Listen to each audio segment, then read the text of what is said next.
주님께서 말씀하십니다. 내 집은 기도하는 집이라 불릴 것이다. 이 시대에 돈을 바꿔주는 사람이 없고 비둘기 파는 사람이 없다 하여 모든 성전이 깨끗한 것은 아닙니다. 고난주간 첫날 음성을 듣습니다. 오늘 말씀은 가제울 녹색교회 양재성 목사님이십니다.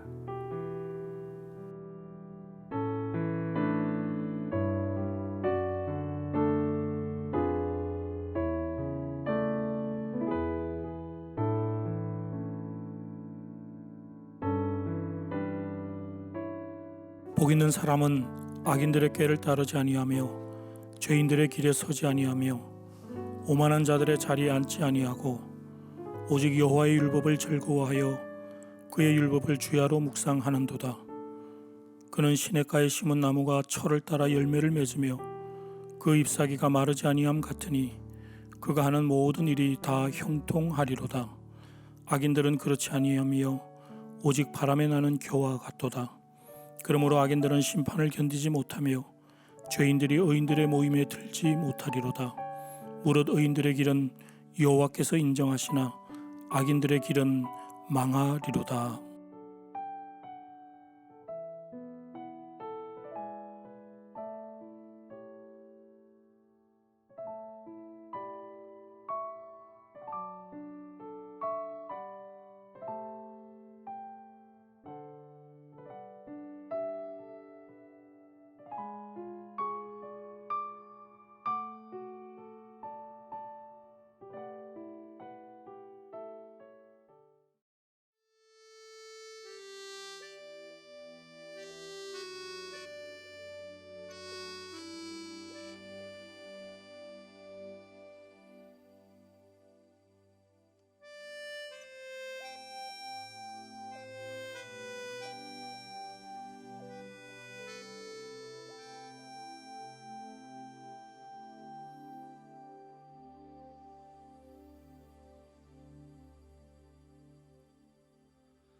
버려진 사선 철길을 따라 민중의 가슴 차표를 쥐고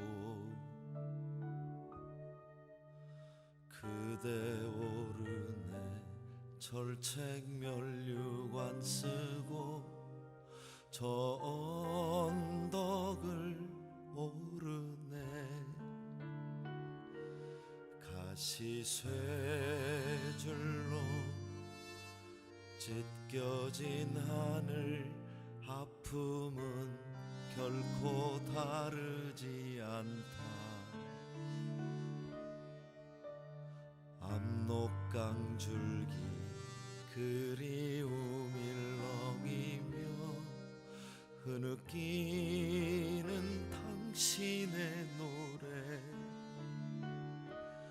우리 지친 어깨 일으켜 떨리는 손을 마주 잡는다.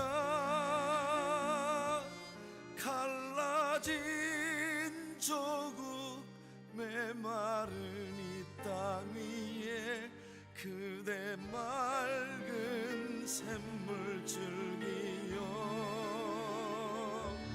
죽음을 넘어 부활하는 산. 마태복음 21장 13절 그들에게 말씀하셨다. 성경에 기록된 바 내 집은 기도하는 집이라고 불릴 것이다 하였다. 그런데 너희는 그것을 강도의 소굴로 만들어버렸다. 마가복음 13장 1절에서 2절 예수께서 성전을 떠나가실 때에 제자들 가운데서 한 사람이 예수께 말하였다. 선생님 보십시오. 얼마나 굉장한 돌입니까? 얼마나 굉장한 건물들입니까? 예수께서 그에게 말씀하셨다. 너는 이 큰 건물들을 보고 있느냐? 여기에 돌 하나도 돌 위에 남지 않고 무너질 것이다. 우린 스방 주님의 사순절을 걸어 고난주간을 순례하고 있습니다. 하나님의 뜻이 실현된 사회를 표방한 예수는 제자들을 불러 모으더니 마침내 하나님 나라 운동을 시작하십니다. 갈릴리를 출발한 예수 일행은 이방인 지역은 물론 사마리아 등 여러 지방 도시를 거쳐 드디어 예루살렘에 도착하셨습니다. 예수의 지방 순례는 가는 곳마다 인산인해를 이루었고 폭발적 대중이 동참했습니다. 예수의 순례는 하나님 나라를 선포하고 주민들의 인식을 바꾸어 해방의 주체 세력을 세우기 위한 방안이었습니다. 어느 정도 세력 규합에 성공한 예수 일행은 예루살렘으로 들어가셨습니다. 예루살렘은 사상과 종교의 중심이며 권력의 핵심이었습니다. 예수의 최대 관심은 우상화된 예루살렘 성전이었습니다. 도착 첫날 예수는 성전을 둘러봅니다. 이튿날 예수는 다시 성전에 올라가 예루살렘 성전이 장사꾼들의 소굴이 되어 있는 것을 한탄하시고는 거기서 성물을 매매하는 자들을 내어 쫓고 돈 괴짝을 둘러 엎음으로 성전 체제를 뒤집어 엎습니다. 그 후 예수는 성전에서 율법학자들을 비롯한 예루살렘 지도 체제와 일련의 논쟁을 벌이고 대척점에 서게 됩니다. 이미 제사장들은 율법을 이용하여 민중들을 정죄하고 정치 세력과 야합하여 민중을 착취하고 억압하였습니다. 예수는 성전 체제를 맹 비난하는 것을 끝으로 드디어 성전 밖으로 나오십니다. 성전 종교로는 하나님 나라를 세울 수 없다고 판단하신 것이며 성전 체제 포기를 선언하신 거대한 사건입니다. 성직자와 예배의 타락, 율법 정신과 사랑의 실종은 성전 종교의 실상이었습니다. 이는 수천 년 동안 내려온 율법 중심의 모세 종교의 종말이며 성전 제의 중심의 솔로몬 종교의 종말입니다. 동시에 이는 하나님의 뜻으로 기초한 하나님 나라 실현을 위한 예수 종교의 시작을 알리는 혁명적 사건입니다. 오늘 성서 본문에서 예수는 성전을 떠나면서 예루살렘의 성전의 멸망을 예고하십니다. 성전을 나오는데 제자 중 하나가 굉장한 돌과 화려한 건물인 성전의 위용에 감탄합니다. 그때 예수는 기다렸다는 듯이 얼마 뒤에 이 성전은 돌 위에 돌 하나 남지 않고 다 무너질 것이라고 경고합니다. 하나님의 마음에서 떠난 제국의 소나기에 들어간 성전 체제로는 하나님의 새로운 역사를 지어갈 수 없음을 분명히 하신 것입니다. 예수는 지금 성전 체제가 꿈꾸는 사회와는 전혀 다른 하나님 나라를 주창하심으로 새로운 길을 떠났습니다.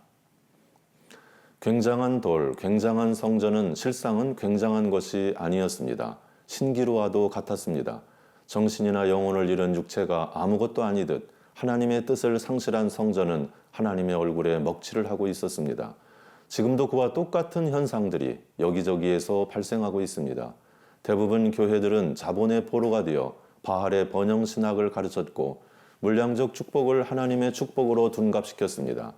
교회는 하나님의 뜻을 버림으로 예수의 정신을 강탈했고 가난의 영성을 상실한 채 부패하여 썩어가고 있었습니다.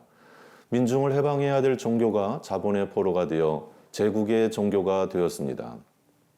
교회는 더 이상 하나님의 뜻을 담아 하나님의 뜻을 실천하는 공동체가 아니고 자신의 출세를 위한 인적 인프라가 되었고 삶을 안전하게 보호하는 보호막일 뿐입니다. 권력자들은 자신들의 장난감이 된 교회를 더 이상 두려워하지 않습니다. 권력자들이 두려워하지 않는 교회는 이미 살아있는 교회가 아닙니다.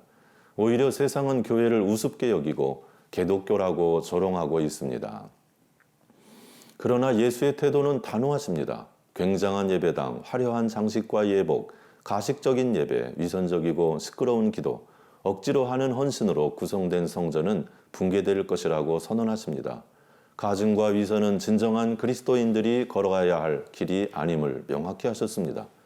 고난과 고통은 그리스도인들이 살아내야 할 치열한 삶의 모습입니다.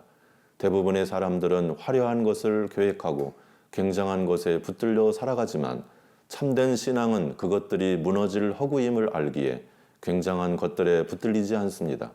실상 굉장한 것은 한 분 하나님, 그분과 함께 깨어 사는 삶입니다. 이렇듯 예수께서는 우리에게 새로운 길을 열어주셨습니다.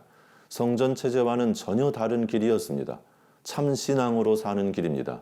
참된 신앙은 하나님은 살아계시며 당신을 믿고 찾는 이들을 귀한 분으로 환대하는 분이라는 확고한 믿음과 참된 마음으로 하나님께 나아가는 삶입니다.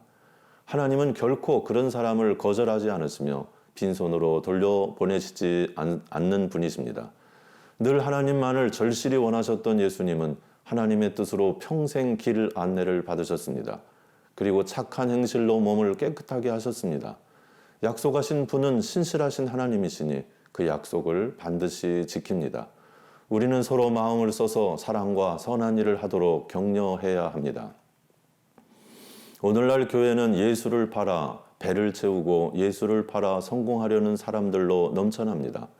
예수 믿고 부자 되고 예수 믿고 성공하고 예수 믿고 천국 가려는 사람들은 다 장사꾼들입니다.